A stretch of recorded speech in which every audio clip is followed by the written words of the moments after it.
Um feliz sábado, meu amigo, minha amiga. Como você está? Você está bem? Estamos iniciando mais um ano, mais um estudo, mais um trimestre.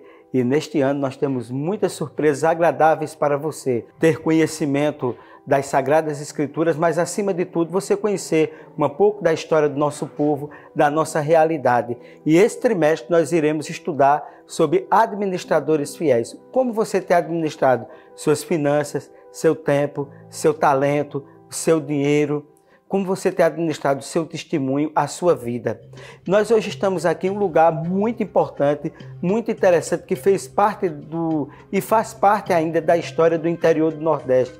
Uma casa de farinha, um lugar onde as pessoas faziam dela a sua subsistência, produzia a farinha a partir da mandioca e outros produtos que são retirados exatamente para a produção, para a subsistência das pessoas. Eu estou aqui com o nosso querido aluno, o professor Amauri, que está aqui, que ele coordena aqui essa casa de farinha, e ele vai falar um pouco da gente sobre a importância da casa de farinha, como se produz a mandioca para fazer o beiju, fazer a farinha. Professor Amauri, seja bem-vindo. Fala aí para o nosso público como é que faz a farinha. Bem, gente, é de uma maneira bem rudimentar ainda, mas se usa o motor, já é através de uma máquina, e aí o produtor lá no campo, ele tira, ele planta, né, a mandioca, no início é chamado de maniva, como costuma se chamar aqui, e aí depois de um ano se produz a mandioca, eles trazem para cá, geralmente se reúnem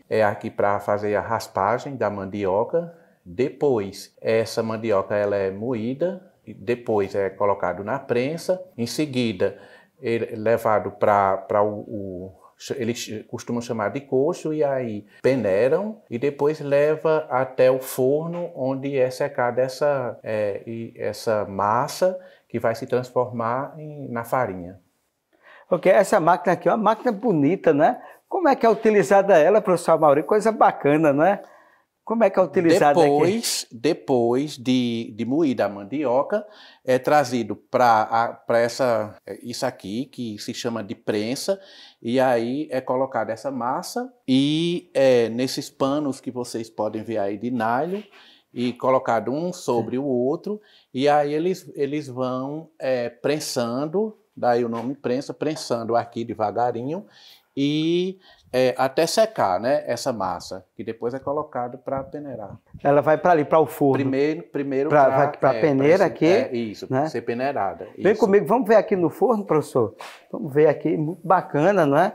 Aqui no forno, aqui a gente tem esse equipamento aqui, né? E aqui vai puxando a farinha, vai colocando, vai puxando a farinha, e aqui vai secando, né? Isso, vai colocando aos poucos essa massa depois de peneirada aqui. Passa geralmente na faixa de umas 2 horas para a farinha ficar torrada, ficar sequinha. Olha que coisa maravilhosa. Aí vocês têm uma das delícias da culinária nordestina, a farinha, né? Que fez parte da nossa história, que ajudou a muita gente a sustentar a vida de muita gente. Espero que nesse trimestre você aprenda a ser um administrador fiel, que você aprenda a administrar bem a sua vida, a sua história, as suas finanças, a sua economia, para que você seja uma pessoa que tenha de fato a perspectiva de crescimento. Administre bem, saiba fazer dessa lição um instrumento para você se emancipar economicamente, fazendo coisas proativas, coisas importantes. Vem comigo no estudo.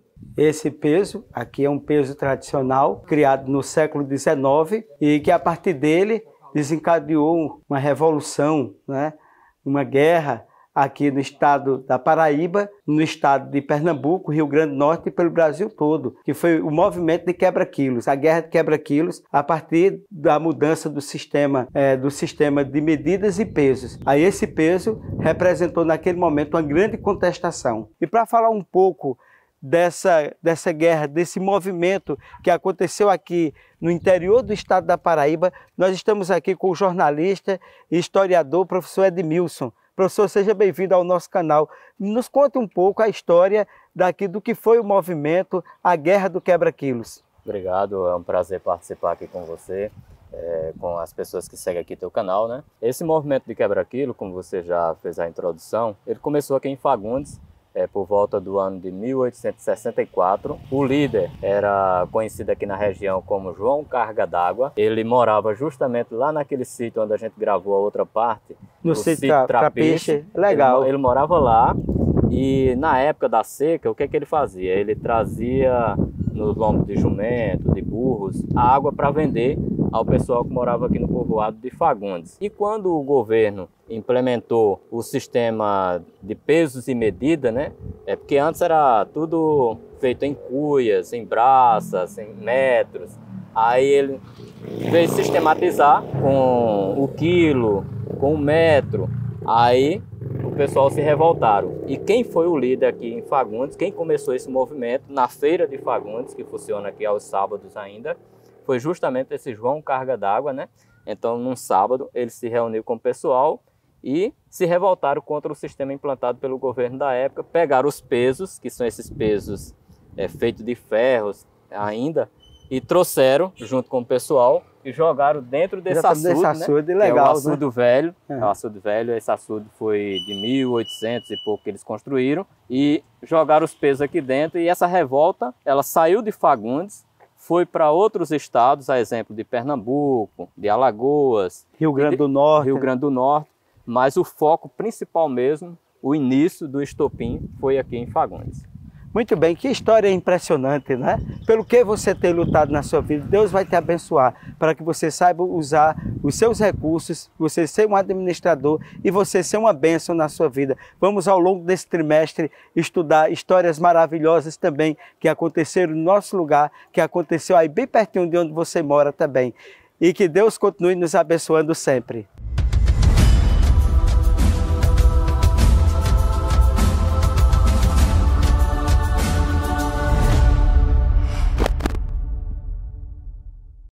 Mais uma vez, feliz sábado. Nós estamos hoje começando o nosso trimestre, mais uma lição, mais um estudo, mais participação sua. Compartilhe no nosso canal, aí vai ser maravilhoso para a sua vida, para a sua família. E esse trimestre que estamos estudando sobre a administração, né? Hoje nós temos um convidado especial, nosso querido amigo e irmão, professor Rafael Milhomes. Né? Professor Rafael, seja bem-vindo ao nosso canal, a sua saudação ao nosso público. Olá, gente, feliz sábado a todos. É sempre um prazer estar pela segunda vez, professor, aqui no seu canal, ajudando nesse momento, compartilhando um pouquinho da nossa lição. E hoje, Rafael, nós estamos num lugar bacana, né? Nós estamos no sítio Trapiche, aqui na Serra, em Fagundes, a cidade de Fagundes, uma cidade bonita e maravilhosa aqui, 30 quilômetros aproximadamente de Campina Grande, né, onde está a casa do nosso querido aluno, professor Amauri. Estamos acompanhados também com o nosso querido jornalista Edmilson, e ali Jader, Anthony também participando, né, e você aí em casa. Né? Você vê que hoje é um cenário diferente, é um momento diferente, é ano novo, é vida começando. Professor Rafael, chamados para a família de Deus. O verso que nós temos aqui para reflexão, 1 João, capítulo 3, versículo 1, que nos diz o seguinte: vejam que grande amor o Pai nos tem concedido, a ponto de sermos chamados filhos de Deus. Né? O que é que significa esse verso para todos nós, que nos vincula à família da divindade, e o que é que a lição ela vai abordar essa semana, professor? Professor Matusalém, pessoal que está nos assistindo, a lição já começa incrível, né? Primeiro com a contextualização de quem somos. Nós não estamos sozinhos, e mais que isso, né? Não é algumas teorias que dizem, Deus fez e jogou lá na terra e pronto, e não olha mais para o ser humano. Nós acreditamos que somos mais um pouquinho que isso para Deus, e Deus é mais que isso para a gente. Ele é um Deus pessoal, e não só um Deus pessoal, mas um Deus que se preocupa tanto com a gente, a ponto de nos chamarmos seus filhos. E como filho de Deus, nós temos que honrar o Pai que está nos céus, administrando bem as bênçãos que Ele nos concedeu. Né? E o primeiro tópico da lição, o professor disse, fazemos parte da família de Deus. E lá em Efésios capítulo 3, versículo 14 e 15, diz: eu me ponho de joelhos diante do Pai, de quem toda a família nos céus e na terra recebe o seu nome.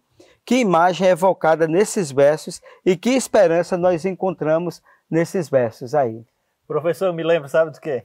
Quando eu estava escolhendo o nome dos meus filhos. Massa. É uma responsabilidade incrível. E quando a gente fala que para os nossos amigos, para a nossa família, o nome do meu filho vai ser Gabriel, meu primogênito, né? Gabriel Felipe. Quando você dá um nome, você não dá um nome qualquer. E ainda mais para algo que é sua família, que é seu. Né? Quando eu leio esse versículo, eu lembro muito desse momento, que foi muito especial para mim. Meu primeiro filho, 7 anos atrás. Eu lembro quando eu pensei em dar o nome Gabriel, Felipe, tudo tem um significado. E quando nós estamos dentro do tema de que somos parte da família de Deus. E quando Deus coloca, né, que nos céus e na terra, e tudo foi dado um nome, né? Foi dado um nome, e esse nome, todo, assim como todo nome, carrega um significado, carrega um amor, né? É um simbolismo, né? Uma magia que passa a existir no entorno desse nome, né? Sim, sim. E assim, o simples fato de Deus se preocupar em dar nome, né? Em dar nome, acaba mostrando que é um Deus diferente dos outros deuses que a gente vê aí na mitologia, né? Esse não é um Deus de mentira. É um Deus de verdade, que se preocupa a ponto de dar nome para tudo e colocar tudo no seu devido lugar para que nós tenhamos e vivamos num mundo, né? Hoje está meio deteriorado, né? Mas num mundo que tem o dedo de Deus para fazer o bem para a nossa vida. Muito bem. Professor, a segunda pergunta diz o seguinte.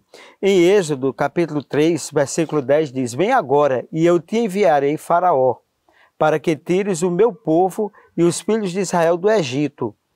E Êxodo 5, versículo 1 diz: Depois foram Moisés e Arão e disseram aos filhos de Faraó, e disseram a Faraó: Assim diz o Senhor, o Deus de Israel, deixa ir o meu povo, para que celebre uma festa no deserto. E lá em Gálatas, capítulo 3, versículo 26 e 29, diz o seguinte: Pois todos nós somos filhos de Deus, mediante a fé em Cristo Jesus. E se sois filhos, também sois descendentes de Abraão e herdeiros segundo a promessa. Como Deus se relaciona conosco e por que isso é tão encorajador para a nossa vida? Isso me faz lembrar de várias outras passagens na Bíblia que a gente acha, né? Quando fala que Deus se importa com cada lágrima que a gente derrama, com cada fio de cabelo, ele sabe os fios de cabelo que tem na sua cabeça. Ele, como a gente tinha falado, ele é um Deus que se preocupa com a criatura. Ele se preocupa conosco. Esse é um Deus que não é um Deus distante. Eu acho isso interessante. Ele não é um Deus distante, ele é um Deus que está tão perto a ponto de se preocupar com o que você come, com o que você bebe, com o que vai se vestir, e ainda diz para você: não se preocupe, eu estou com você. Exato, maravilha, não é? E agora o segundo tópico da lição diz: Deus é o dono de tudo. E é interessante que no Salmo 50, versículo 10 e 12, diz o seguinte: Pois são meus todos os animais do bosque e as alimárias aos milhares sobre as montanhas. Conheço todas as aves dos montes, e são meus todos os animais que pululam no campo. Se eu tivesse fome, não tu diria, pois o mundo é meu, e quanto nele contém, e é meu, e quanto nele contém. Veja que verso interessante. E no Salmo 24, versículo 1 diz: Ao Senhor pertence a terra, e tudo que nela contém, o mundo e os que nele habitam. Professor Rafael, que mensagem esses versos nos transmitem e o que essa verdade deve significar para nós e para o nosso relacionamento com os bens materiais? O assunto da lição começa a entrar no afunilamento agora, né? No afunilamento. Entendemos primeiro que Deus, ele nos criou, ele se relaciona conosco, ele preparou tudo para a gente. E agora chegou na parte que nós temos que reconhecer que tudo que tem é de Deus. Que nós somos fiéis, devemos ser fiéis mordomos de Deus. E isso é muito é muito significativo isso. Deus confiou algo a gente, né? Ele confiou algo a nós, seres humanos, que é cuidar daquilo que ele deixou para a gente da terra. Exato. Né? Então nós somos administradores. Deus ele fez tudo para que confiar ao homem a responsabilidade do cuidar. Cuidar de si mesmo e cuidar da obra, da criação de Deus. Né? Um Deus criador, mantenedor, né? Um Deus salvador. E o terceiro tópico da lição traz recursos disponíveis para a família de Deus. E no Salmo 23, versículo 1 diz: o Senhor é meu pastor, nada me faltará. Portanto, é um versículo muito conhecido, quase todo mundo conhece esse verso. No Salmo 37, versículo 25, diz o seguinte: fui moço e já agora sou velho, porém jamais vi um justo desamparado, nem a sua descendência a mendigar o pão. E Filipenses 4,19 diz o seguinte: e o meu Deus, segundo a sua riqueza em glória, há de suprir em Cristo cada uma de vossas necessidades. Professor Rafael, o que esses versos dizem sobre a provisão divina para as nossas necessidades diárias? Esse é um verso bem controverso, professor. São versos bem controversos, né? Que tem muita gente que vai chegar, vai ler isso e vai dizer, certo, então não preciso fazer nada, que Deus vai cuidar de tudo, vai chegar alimento na minha boca, tá certo? E não é bem isso que esses versos dizem. Eles, meu ponto de vista, tá, professor? É bem claro. Deus, ele vai estar sempre nos abençoando em tudo quanto nós fizermos. O Senhor é meu pastor e de nada terei falta, ou nada me faltará, né? Tem outras versões aí também. Mas o Senhor é meu pastor e é aquele pastor que estará comigo. É aquele que estará ao meu lado, me ajudando, me abençoando e dando, quando eu não tiver mais forças, vai ser aquele que vai estar me apoiando, me sustentando. Mesmo que falte alguma coisa, ele não me faltará. Ele não nos faltará, né? Isso, ele que não faltará. Exatamente. Né? Coisa maravilhosa, né? E não é só de sentir, né? Porque tem muita gente que diz assim, mas naquele momento que eu passei por uma provação muito forte, eu não sentia Deus.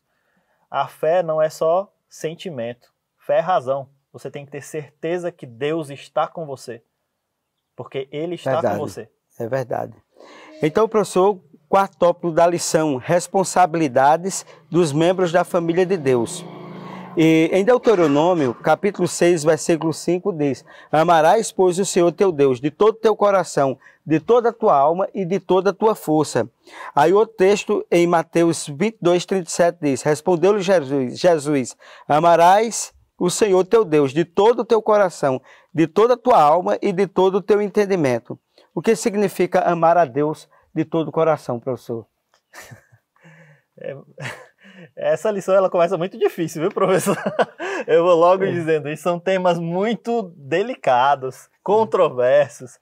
E esse tema, professor, eu já peguei algumas brigas concernente a esse tema, esse verso, né? Quando fala que eu tenho que amar a Deus de todo o meu coração, de toda a minha força, que Deus tem que ser o primeiro lugar na minha vida, né? Tem muita gente que diz, eu já vi mães falando, mas meu filho é o primeiro lugar. Eu faço tudo pelo meu filho. E na Bíblia, várias vezes, a gente percebe Deus tentando nos alertar disso, que se Ele for o primeiro lugar, a gente tem todo o resto. Mas se Ele não estiver em primeiro lugar, a gente não tem nada mais. É verdade. Né? Deus, Ele tem que ser o primeiro lugar. Por isso que eu falei antes, é algo racional, não é só emoção. A emoção vai e passa. Passou o vento, foi-se embora a emoção, secou a lágrima, a êxtase do momento passou. Mas quando você tem certeza, é um ato racional. Eu tenho certeza de que Deus está comigo, eu tenho certeza de que eu colocando Deus em primeiro lugar da minha vida, isso me basta. Porque se eu não colocar Deus não é o Deus de segundo lugar. Ou Ele é o primeiro lugar, ou Ele não vai ficar em segundo lugar. Como diz a música, se Ele não for o primeiro, né?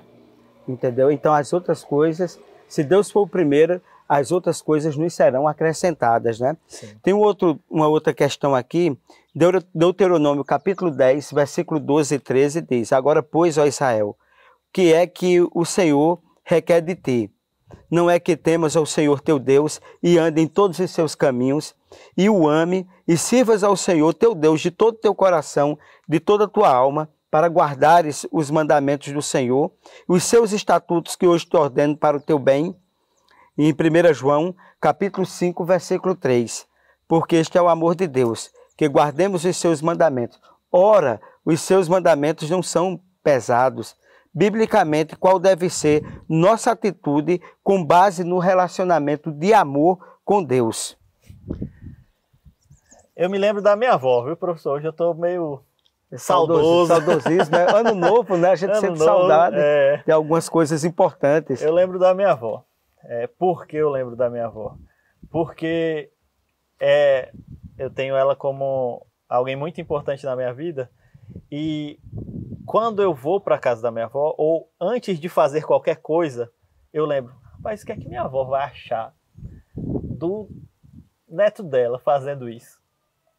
Quando a gente ama, a gente no princípio pode não concordar com a forma que a outra pessoa fala, pede.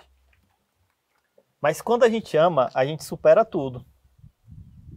E tem coisas que a minha avó gosta, que é do tempo dela, né? Que não se aplica mais hoje. E quando eu estou com ela, principalmente quando eu estou com ela, eu tento fazer, mesmo eu sendo de algumas gerações para frente dela, mas com que ela se sinta bem. Mas, Rafael, e Deus? Quando você se propõe, ou quando você escolhe, que é uma escolha, né? Deus deixa escolha. Escolhe a vida para que vivas, a morte, né? Tem dois caminhos, tem um caminho estreito. É sempre escolha, a gente escolhe.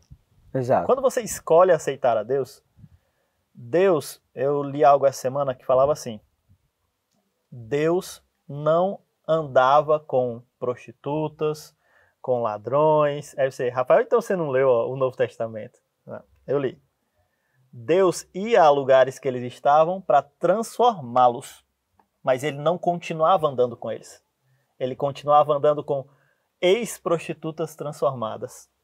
Porque quando eu ou você que está nos assistindo, quando nós aceitamos a Deus, nós aceitamos que Deus, ele tem os mandamentos, ele tem as regras que servem para o nosso bem.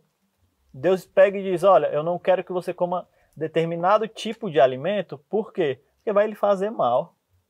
Eu não quero que você roube, mate, porque você vai ter problema com isso. Então, quando nós aceitamos a Cristo, quando nós aceitamos o nosso Deus, nós temos que entender que isso é um conjunto, não tem como separar uma coisa de outra.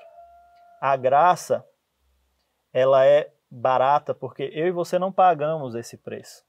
É um preço que já foi pago, mas ela não é uma graça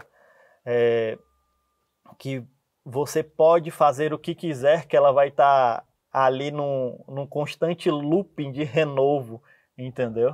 Ela depende muito da minha e da sua escolha em aceitar Deus, aceitar Deus como seu Salvador, como seu único Deus, como o primeiro lugar da sua vida. E quando você diz que Deus é o primeiro lugar da sua vida, você está seguindo o que Deus quer.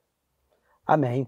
Muito bem, e agora a gente vai para o último tópico da lição, mas eu convido você para nós irmos em um lugar bem especial. Nós vamos andando aqui com o professor Rafael, nós vamos aqui num dos lugares, um dos pontos turísticos mais importantes aqui da região, para a gente discutir um ponto, o último tópico dessa lição. E eu convido a você a vir comigo, com o professor Rafael e com a equipe, para que nós possamos refletir sobre esse último tópico, Tesouro no Céu. Vem comigo.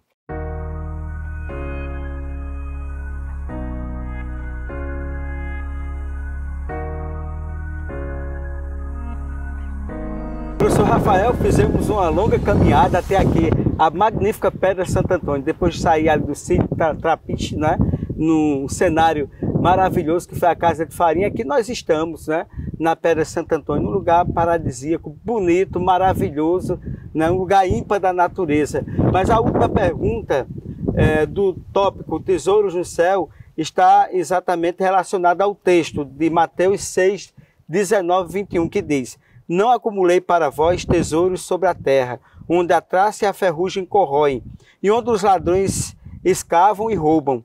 Mas ajuntai para vós tesouros nos céus, onde nem a traça nem a ferrugem corroem, onde os ladrões não escavam nem roubam. Porque onde está o teu tesouro, aí está também o teu coração. Professor, baseado nesse texto de Mateus, sobre quais verdades cruciais Jesus falou nessa passagem, né? Nós estamos num lugar interessante aqui, né? Que a gente sente o coração da gente palpitar um pouco mais, né? Pela aventura de chegar até aqui, num lugar maravilhoso. O que é que esse texto ele nos traz de diferencial para nós entendermos o contexto dessa lição? Prioridades. Nós estamos começando a lição que fala sobre o administrador, sobre o mordomo fiel, né? Sobre nós, seres humanos, que fomos deixados para administrar esse mundo. Quando Jesus fala que nós devemos juntar tesouros no céu, onde a traça e a ferrugem não corroem, ali nós vemos a ênfase. Nós vemos num mundo muito secularizado, num mundo onde tudo é em torno de dinheiro, ter mais, possuir mais, ganhar mais. Fama, né? A galera aí do TikTok da vida, né? Mas Jesus aí nos dá um alerta, porque tudo aqui passa. Tudo aqui passa e vai ficar para outra pessoa ou para ninguém, né? Que nós foquemos a nossa vida, que nós tiremos essa ideia do foco ser apenas no que eu tenho ou o que eu posso ter aqui na Terra, e nós possamos usar até... Ele não está falando, é bom lembrar disso, ele não está falando que você não pode ter dinheiro aqui na Terra. Esse não é o objetivo do verso, né? Ele não está dizendo, você tem que ser pobre aqui na Terra, você não tem que possuir nada. Miserável, não é isso, entendeu? Ele está dizendo que, beleza, você está correndo atrás de melhorar melhorar o seu patrimônio, melhorar a condição da sua família, beleza. Só que você tem que lembrar que tudo aqui passa e que tudo que nós temos aqui não é nosso, é de Deus. Ele deve ser sempre o primeiro. Como a música que o senhor citou antes, se ele não for o primeiro, né? Ele tem que ser o primeiro no nosso coração. Que aí o nosso foco não vai ser aqui. Não vai ser o foco em ser rico e deixar tudo isso para cá. Vai ser em ter condições e com essas condições você poder ajudar o próximo, né? Porque ele diz que quando Jesus voltar, ele vai separar em 2 rebanhos. Um, ele vai dizer, vinde bendito meu Pai, porque quando eu estive, né? Quando eu estive com fome, você me deu de comer. Quando eu estive nu, você me vestiu. Quando eu estive na prisão, você foi me visitar. E muitos vão dizer, quando foi que nós estivemos nessa condição? Desse jeito, quando foi que tivemos nu? E ele vai dizer, quando vocês fizeram a um dos meus pequeninos. A função do administrador, do mordomo fiel, é cuidar bem dos dons que Deus nos deu. Cada um tem seu dom, cada um tem aquilo que nasceu para, e igual você não vai ter nenhum. É sua função fazer aquele dom. Aí a gente lembra a palavra dos talentos. Provavelmente a gente vai estudar ele esse trimestre, né? Um pouquinho pelo menos. E ele quer que nós multipliquemos, e com isso nós vamos usar esses dons para trazer pessoas, quer sejam dons materiais, quer sejam dons mesmo. Tem muita gente que tem o dom da música, o Jade aí, fazendo esse trabalho maravilhoso de filmagem, e ele ainda toca, né? Ele ainda canta e toca, né? Usar esses dons para trazer pessoas para Deus. Isso é um tesouro, né? Isso é um tesouro que a gente está juntando não na terra, mas no céu, né? Isso.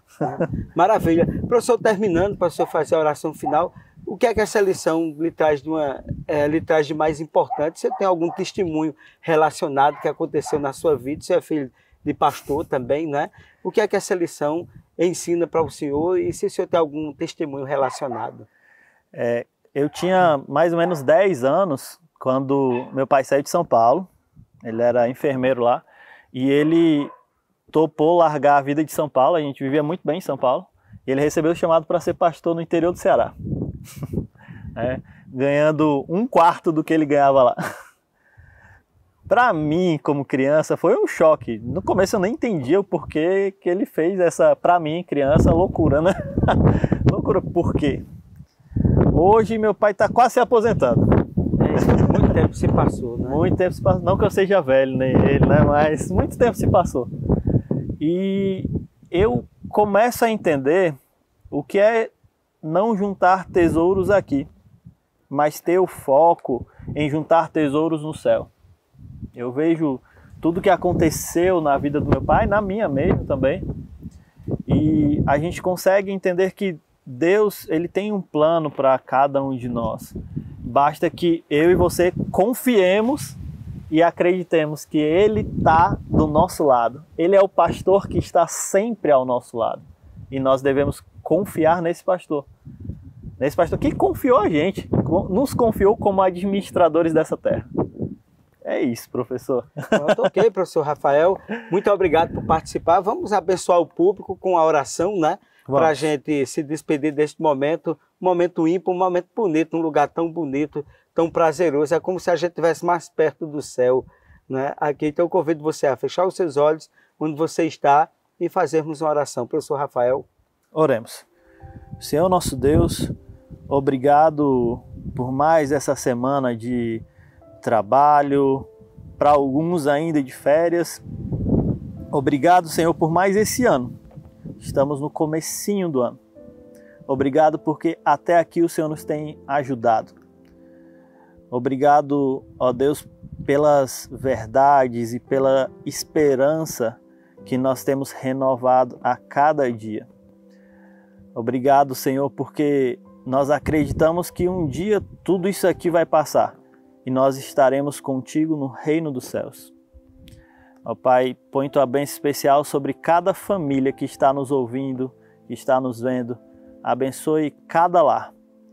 Abençoe a família do professor e de todos que estão aqui nesse momento. E, Senhor, nós entregamos a nossa vida em tuas mãos. Em nome de Jesus. Amém.